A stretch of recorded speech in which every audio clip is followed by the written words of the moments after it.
From its base located in Benin City, Nigeria, the Benin Empire was a pre-colonial African empire with its capital Benin City located in what is now Edo State in Nigeria.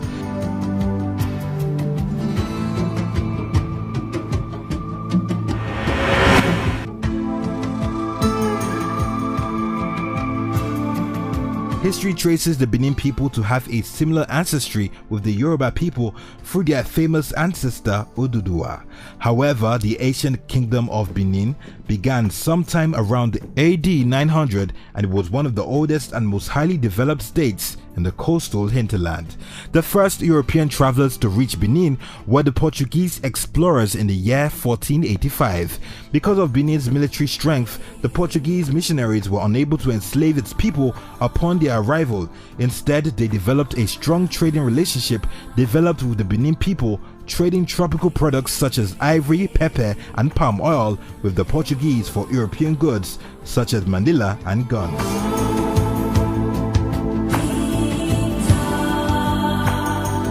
Even dating back to pre-colonial times, in Benin existed a well-established and structured city ruled by a king known as the Oba. The lives and activities of the people evolved around the authority of the Oba, as this could be observed in their ancient arts and craft works.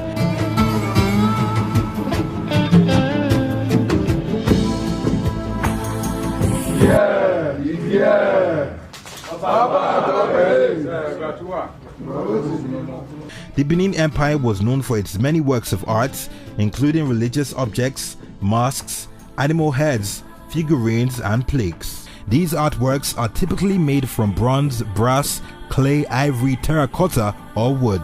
The artworks were, however, produced at the courts of the Oba, and they were used to illustrate achievements of the empire or to narrate mythical stories.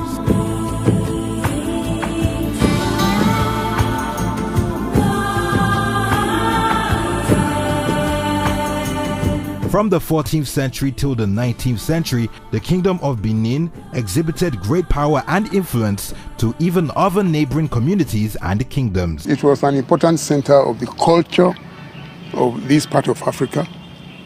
It was an important center of the political reach along this huge area of the eastern portion of the west coast of Africa. Up until the 19th century, several dubious attempts by the Europeans to include as one of their colonial territories the Kingdom of Benin were resisted, and this made the British wage a bitter war of retaliation on the Benin Kingdom in 1897 during the reign of Oba Ovonwarem, who was later taken to Calabar as a captive by the Europeans. After a bloody fight that left several people dead, the city of Benin was burnt to the ground and the Oba's palace was destroyed and looted of its magnificent and valuable bronze and ivory sculptures. Then the British took control of the kingdom. Over 3,000 bronze casts and artworks were seized. Ironically, they are now held in museums around the world, most especially in Germany, the USA, and Britain.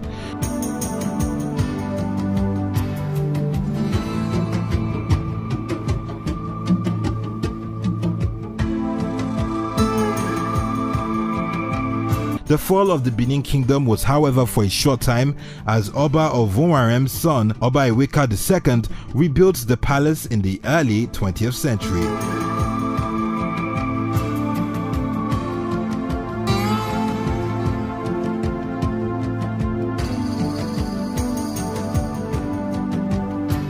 The Benin culture is still famous for its bronze casting.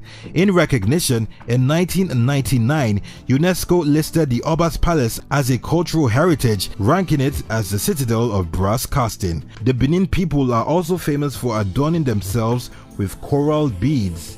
Customarily, the use of beads was not even considered a fashion accessory. From past royal dynasties, the wearing of beads by the Oba and chiefs in the Benin Empire did not only have a royal and cultural significance, it also had a religious undertone.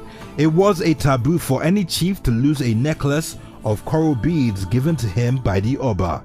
But nowadays, coral beads are more of fashion statements, and it is not uncommon to see a bride's hair adorned with beads while she also wears summer's necklaces. History traces the incorporation of coral beads into the Benin culture from their royal ancestry many centuries ago.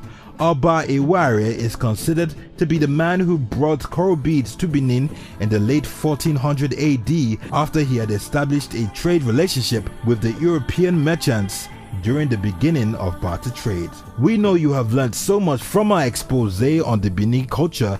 Let's leave with this on a final note. The current Oba of Benin is Oba Erediawa I, who is also the 39th Oba of Benin.